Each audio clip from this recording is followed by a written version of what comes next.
you're a single applicant and you have a very good job, your pay stub is shown, everything, reputable organization, they give you an introduction letter, everything, you have a landed property or inheritance, everything notarized. Make sure all your documents are notarized. See, there's nothing like giving less document. The more the merrier. Trust me, because it's better more than less.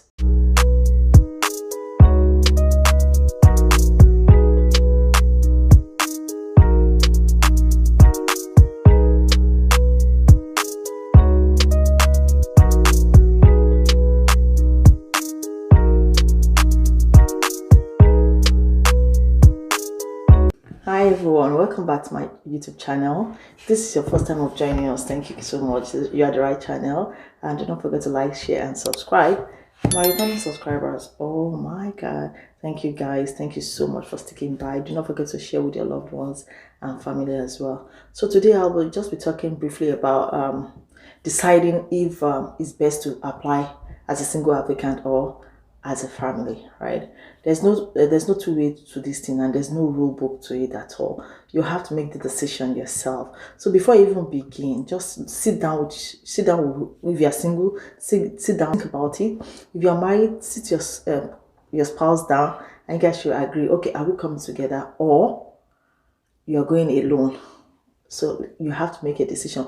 But what are the things that would help you to make such decision? Okay. So the thing is, majorly is fund for Canada, especially.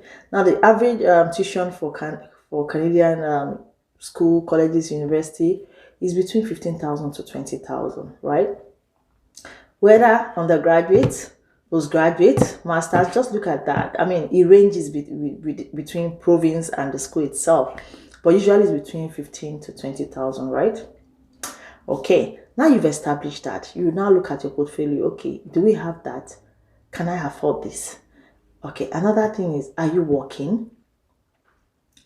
So basically, let me just break it down for you. Okay, so this is going to be applying to both single or the family, right? So basically, these are the items that you need, for Canada. One, you would need an admission, of course, so you need your letter of acceptance. You need your tuition fee to be fully paid. I not necessarily fully, but I encourage people to pay full tuition. So if you're coming for 1 year, try and pay your full tuition. If you're coming for 2 years, try and pay. But if you cannot pay, you can still pay for the first semester. Usually, I think it's about, for a 1 year program, is about ranges between 6,000, 7,000 thereabouts. So that's if you cannot afford the full tuition fee. So now, aside from that, you also want to have your living expense. So living expense here is about 10,000 Canadian per individual. So for the principal applicant. So for a single person, you're looking at, okay, for my living expense, I'm going to have to have 10,000 Canadian dollars at least, minimum, right? But for the family and they are willing to come together, then the principal applicant is going to be having 10,000 Canadian dollars. And for every dependent that you have is additional 4,000. So do the math. So let's just say you are married and you have a spouse without kids, so that means your living expense will be 10,000 for the principal applicant, and then for your spouse will be 4,000. So that's about 14,000 for your living expense. Okay, that's the minimum. You could have more than that. Nothing stops you. Okay, the more the better. Right? Okay, so now we've already said you have your LOA, you have your tuition fee. You've already paid. You have your receipt. You have your living expense. What about your family ties? It's very important. So family ties, what can you use for family ties? Maybe your spouse, your children, your parents. Yeah. You also want to have economic ties. What ties do you have back home? Oh, you have a job. Fantastic. Okay. You have properties. Oh my God, that is so good. Okay. So you have inheritance, deeds of gifts. What is that thing that you can actually say, okay, it is my own in your name. Okay, so you can use that as your economic ties, okay? Something that you can hold on to, can't give to anybody, right? I mean, it's your property. Okay, so you have that. You also want to have a good travel history. Reason is because they feel you're a temporary resident for now, so they feel, okay, you're coming for school and then you should be going back, and you've been to other countries, so they expect that, okay, you've been to that country and you return back home. So, okay, so you are more likely to be a very good candidate. Good. So now you have that. again, you must have a statement of purpose. Now, that statement of purpose is the key thing, ingredients. You know, when you're cooking and you say, what is the key ingredient that will make this thing come out? So that statement of purpose is your key ingredient to your visa approval. Like, the chances of getting approved is high when you have a very strong and convincing statement of purpose. Okay, statement of purpose doesn't have to be 1 page, 2 pages, it could be more, right? And but when I say more, it has to be more, but very convincing. You know, so make it very convincing. Why are you coming here? What is the reason? What do you plan to do after that? You know, how do you intend to transfer the skills acquired here back home? You know, are you going back to your place of work, or are you starting your own business? So many things that you can actually incorporate into your statement of purpose. It's very vital. That's the major bone of your application. Many people get rejected based on that, because when the visa officer sees that, basically they will just be like, okay, this doesn't sound convincing. They just look at your document like, nah. And again, the choice of program is also very important. So you can't say you are a BSc holder and you're applying for a diploma program. What's the correlation? Like, you can't be high and then coming low. I'm sorry, no offense to diploma holders, but that's it. That's the way they see things here, right? So if you're a graduate as well, you want to see, maybe you want to do a postgraduate, maybe you had a 2-2 or you had a top class, you want to do a postgraduate before you proceed to your master's program, or maybe you just want to switch careers entirely. Like, I'm a student like many of you, right? Prospective student, but I'm a student myself and I switch career. Nothing bad in switching a career, right? The most important thing is passion. What do you want to do, right? So it's only based on that reason that you can actually say, okay, I have a BSc, but I'm going for a diploma, you know. But even at that, you know, the odds are there. So you want to make sure that you are doing the right thing, you know, the right program, the right course, you know, the right level. So the visa officer can be convinced that actually you're coming here to study, right?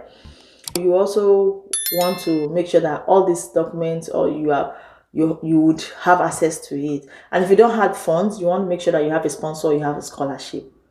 I mean, funds is also a vital role. It plays a very vital role to either being accepted, so to in a sense, because they want to see, if they want to see your statement. Another thing you can also do with your living expenses to open a GIC account here in Canada. And usually what you do is that a bank will open it for you in your name. So no agent is going to do it for you in your name, right? And then once you come into Canada, then it will be given to be disbursed. Like, they will tell you how it will be. It could be months, you know, it could be weeks. So it depends really on the bank. Then they would be giving you that money because it's supposed to be for accommodation, you know, miscellaneous and stuff like that. So you and your spouse, or you have already addressed these, and then you looked at it, and then you're looking, let's say for instance now, so let's give scenario for this. So as a single applicant, you know, okay, I'm coming for a 1-year program, you know, I'm not financially strong, so I just want a 1-year program, right?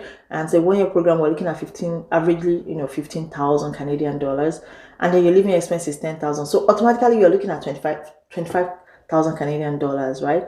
And you are not working. How? The only option will be for you to get a sponsor or to get a scholarship, right? So you want to make sure that that area is sorted, right? You want to make sure that everything is superb, is sorted. Like, you know, if you don't have all this sorted, you definitely can't get an approval. Like, it's not possible, right? But if you're a single applicant and you have a very good job, your pay stub is shown, you know, everything, reputable organization, they give you an introduction letter, you know, everything, you have a landed property or inheritance, everything notarized. Make sure all your documents are notarized. See, there's nothing like giving less document. The more the merrier. Trust me, because it's better more than less, because they have something to vet, right? To see. And make sure that everything you're putting is incorporating your statement of purpose as well. Okay, so that's for a single person. Imagine you have that job, you have everything there. I don't see any reason why they won't give you, and your choice of program is intact, is in line, you know, with whatever it is that you're working back home, or or maybe you want to switch. It doesn't matter, right? Literally, they encourage people to do what it is that they have the passion for. So as a single person, just look at those yardsticks and see, okay, do I fit this profile? Do you think can I afford it? Okay, if you feel that profile, you can afford it, then go for it. Your research approval chances will definitely be high. Okay, now let's talk about the family.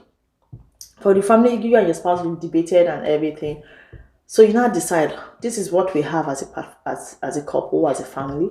This is our finances. This is, based on everything. Okay, we are going for 1 year. Oh, we are going for 2 years. Okay, so the question is, who is going first? Should we go together, or we go, or you go alone as principal applicant, either your spouse or either the spouse. So that way you'll be able to decide based on all this information I just stated. So you decide, okay, we don't think we are buoyant enough to afford this. This tuition is too much. I mean, if a single applicant is 25,000 and then you are married with 3 kids, imagine. So that's 4,000 for additional 4,000 each for those 3 kids. That's 12,000 plus 25,000. That's for a 1 year program. We're looking at 37. So if you are going for a 2 years program, that's what? That's a lot. That's really a lot. But again, if you are financially buoyant, why not? You can do it. But if you're not financially buoyant, you want to make sure that you just do the right thing. So look at those lists and see which you fall in, and then decide, okay, I think this is best for me. This is best for me. That way you guys will be able to know, okay, I think I should go alone first, and then I'll invite you guys. Trust me, because I keep getting this question all the time. People want to talk to me. Oh, I don't know, I'm torn between applying as a single person applicant or as a family. So here is it, guys. So that's the video. Watch it, decide which is suitable for you, and make sure you have all those documents I said.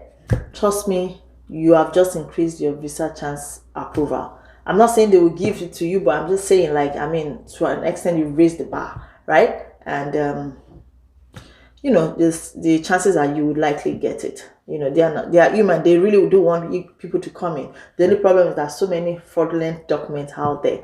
Just try not to get involved in such. Try and make sure that all your documents are intact, because the truth is, you are coming as a temporary resident. Those documents, you still need them until become a citizen, right? So guys, I hope I've been able to do justice to you, and you guys will be able to decide, okay, now I think with this video she has really explained it. Then I would look at what I have, my capacity, my profile, and then decide if I'm coming alone or if I'm married, if my spouse should come first, then we'll join later. So guys, thank you so much for joining me today. That's my son making noise. Sorry about that, guys. Thank you for joining me today, and I hope you learned 1 or 2 things today. And if you did, please do not forget to like, share, and subscribe. And that will be it for today. Until next time, bye guys.